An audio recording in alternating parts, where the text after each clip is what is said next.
we are. Another edition of Come On Out with David Leddick. Tonight, or today, we're doing something a little different. We do not have an interviewee.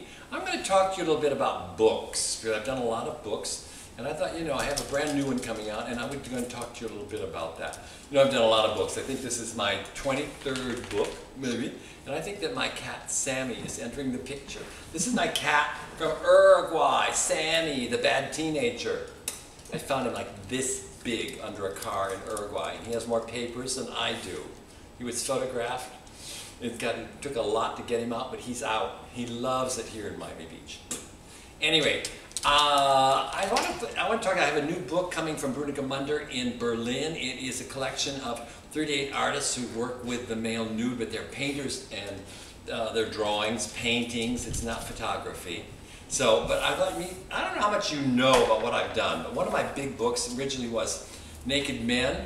This was a book that had interviews with 40 men who posed nude back in the 1930s and 40s. And what we did is we found them, photographed them again. Here's Tennessee Williams. This is Tennessee Williams nude. Can you see him?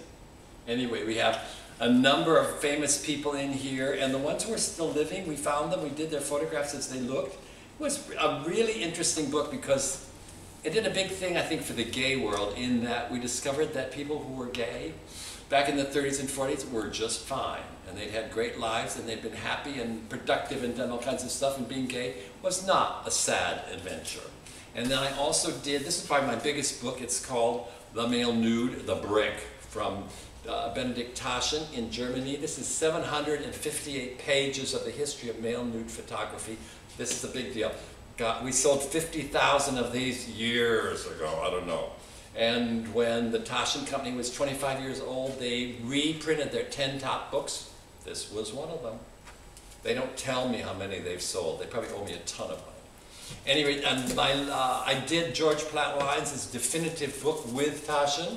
Plattlines was a famous photographer in the 30s and 40s. He did a lot of male nudes that were never seen. And this book was published maybe 10 years ago. It's a great book. It'd be well worth getting. He was a wonderful photographer. He did a lot of beautiful, this is him, nude. Himself, he was a really good looking guy. And he did a lot of ballet photographs, fashion photographs, and famous portraits. Here's this guy, this is Bob Bishop, nude. And he's still alive. He's like, what, 85 or something, and looks good. I talk to him at least once a month. But that was a very good book. And then probably one of the more recent ones is The Nude Male. And this is a book that is, oh gosh, 115, I think, photographers, women, men, who do the male nude, all kinds of different things. And that's interesting because as the years go by, the pictures get wilder and wilder. I don't know.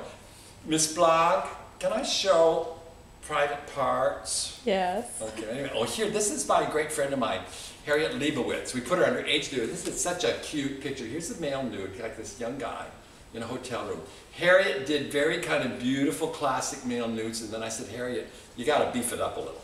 So she started doing these really sexy young guys in hotel rooms, and she's great, she's the best.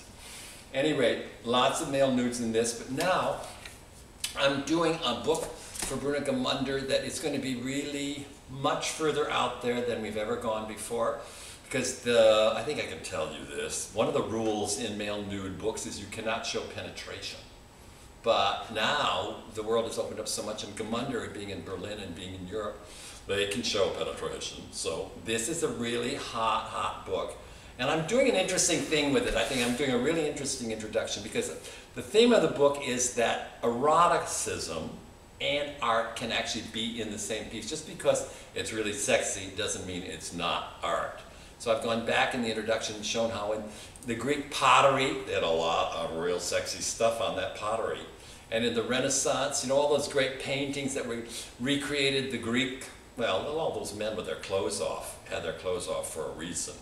Interesting, through the years, all this nudity stuff really was homoerotic for the most part. It was for men to look at other men with their clothes off. And I have some great illustrations, some great stuff in the book. for my thesis about what the book is about, and some terrific pictures. So that book is going to be out in May. I don't have a copy of the cover to show you at this time, but we'll keep you posted, and if you want to know more, of course, you can always contact me. All right? Thank you very much. Remember, the name of the book is Gorgeous Gallery, Brunica Munder. It's a big 180 pages, hardcover with a paper cover. It's going to be really good looking and beautiful, and I just finished it this week. So, Yay. and I'm having my birthday, you know. I've been alive for 82 years. I won't tell people I'm 82 years old, but I will tell them I've been alive for 82 years, and Yay. I remember every minute of it. People say, didn't it go by in a flash? I say, hardly. I could be 180. I feel like I've been around since the dawn of time, but I'm still having a lot of fun, and I hope you are too. Goodbye. See you soon.